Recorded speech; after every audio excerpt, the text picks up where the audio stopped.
Welcome, Set 1 Spark students. Today we're going to talk about qualitative analysis.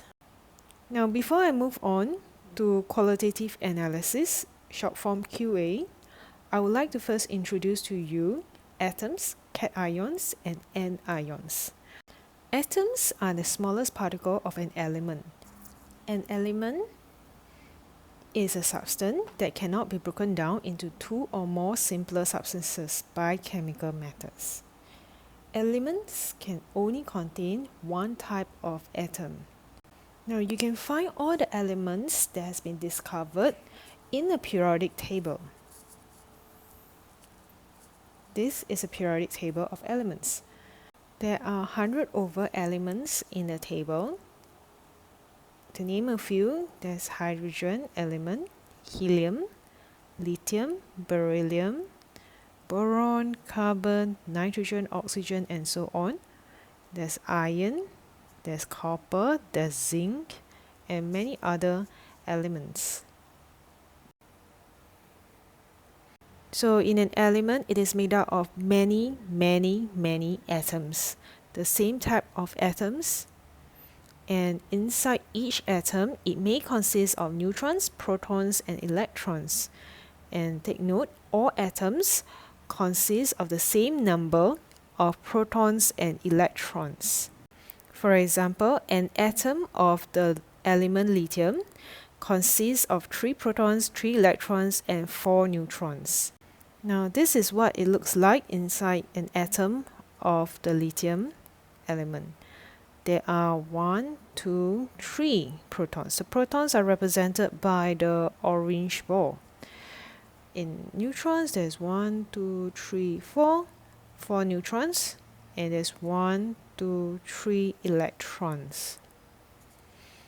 Now, another example would be beryllium. An atom of beryllium consists of 4 protons, 4 electrons, and 5 neutrons. 1, 2, 3, 4. 4 protons, 1, 2, 3, 4, 5 neutrons, 1, 2, 3, 4, 4 electrons.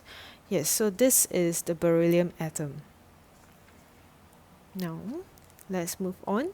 So, when the atom loses an electron, it will have more protons than electrons.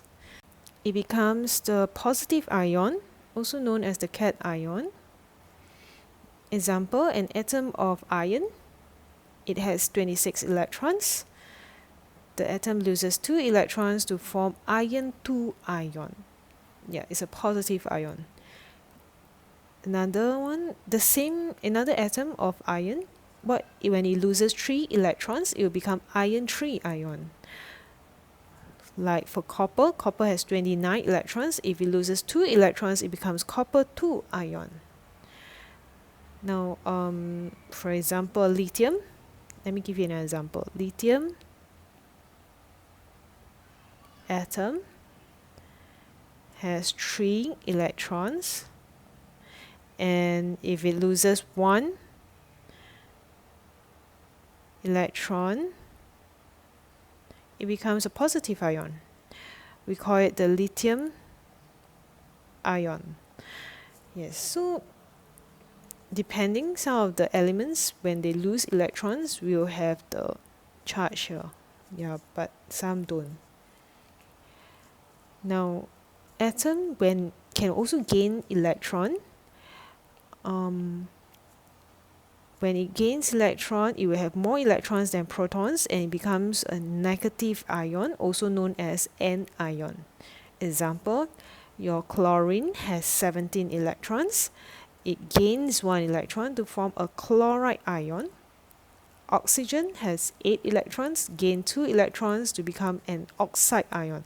Both are negative ions, also known as anion. Okay, after the short introduction of atoms, cations, and anions, I'll move on to qualitative analysis. Now, chemists can identify dissolved cations in a solution by adding certain reagents to the solution and observing the changes that occur. This process is known as qualitative analysis. Why are we learning this? Because this is also used in the forensic science. Now, during a qualitative analysis experiment, If a gas is evolved, that means a gas is produced, then we need to identify the gas so that we can know what is inside this substance. So some of the common gases that we need to be able to identify will be hydrogen, oxygen, carbon dioxide, and ammonia gas. Now, testing for hydrogen, we will place a lighted spleen near the gas. If the lighted spleen extinguishes with a pop sound, then we know the gas is hydrogen. If we are going to test for oxygen, we place a glowing spleen near the gas, and if it relights, we know it's oxygen. For carbon dioxide, we bubble the gas into lime water, and if a white precipitate is formed in the lime water, then we know it's carbon dioxide. This is an example of the white PBT in lime water. Lime water is colorless, and you notice that there's this white insoluble solid that is inside this colorless solution. This is called the white PBT, white precipitate. Ammonia gas you can test for ammonia gas by placing the moist red litmus paper near the gas. If the red litmus paper turns blue, that is ammonia gas. Next, identification of cations. There are two chemical reagents that can be used to test for cations. One is sodium hydroxide, the other is aqueous ammonia. So these two reagents are added dropwise to solution containing the cations. If a precipitate appears, the reagent is then added in excess to see if the precipitate dissolves in the reagent.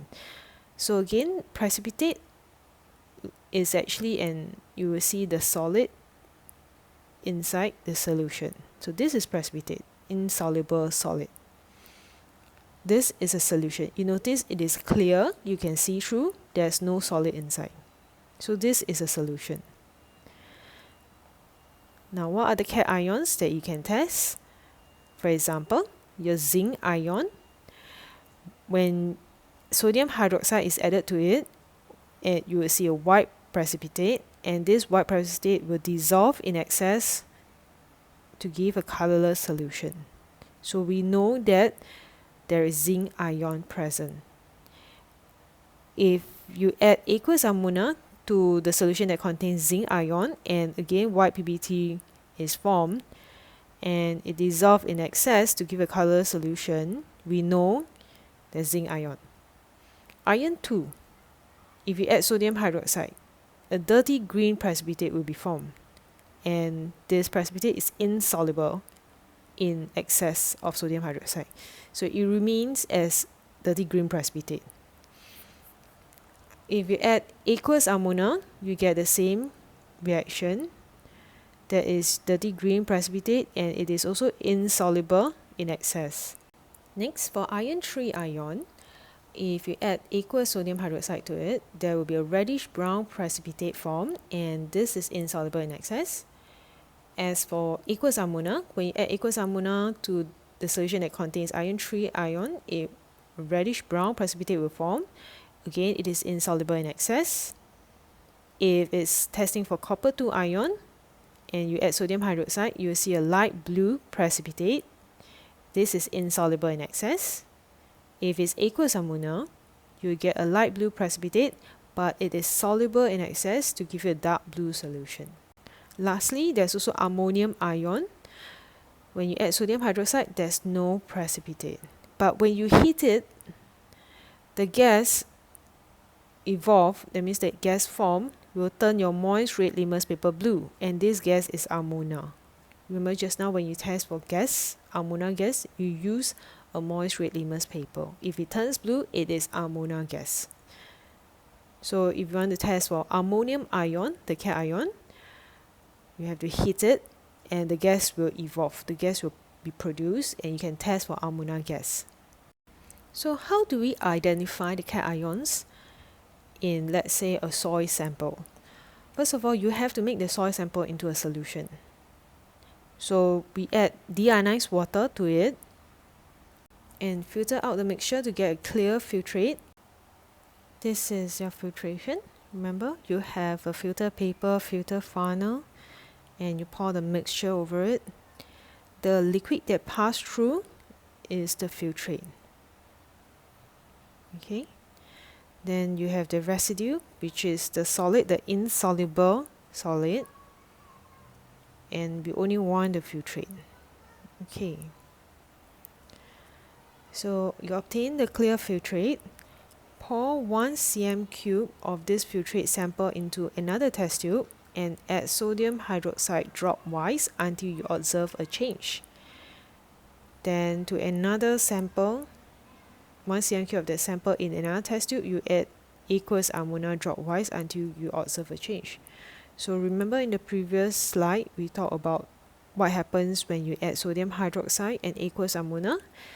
So if there is zinc ion present in the filtrate, a white precipitate will form when you add sodium hydroxide or when you add aqueous ammonia.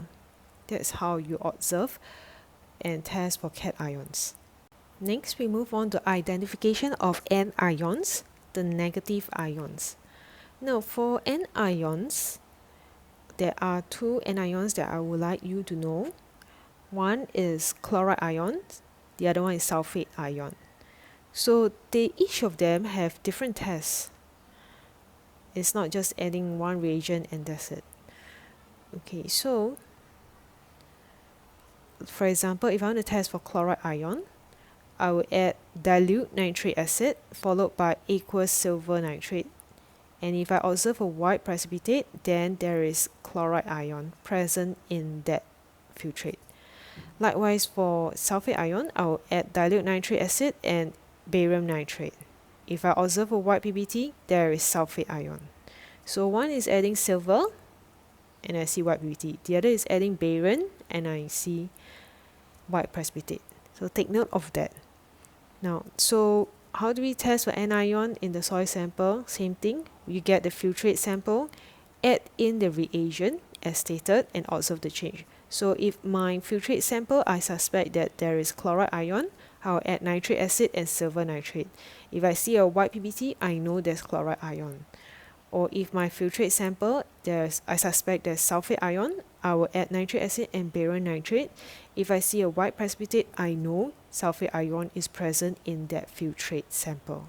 So I've come to an end for qualitative analysis. I have also included a series of videos on the testing for cations, testing of anions and testing for gas. I would like you to look at it so that the next time when you go to the lab, you know how to carry out the experiment, okay? And you know how to observe the precipitate, how to test for the gas, okay?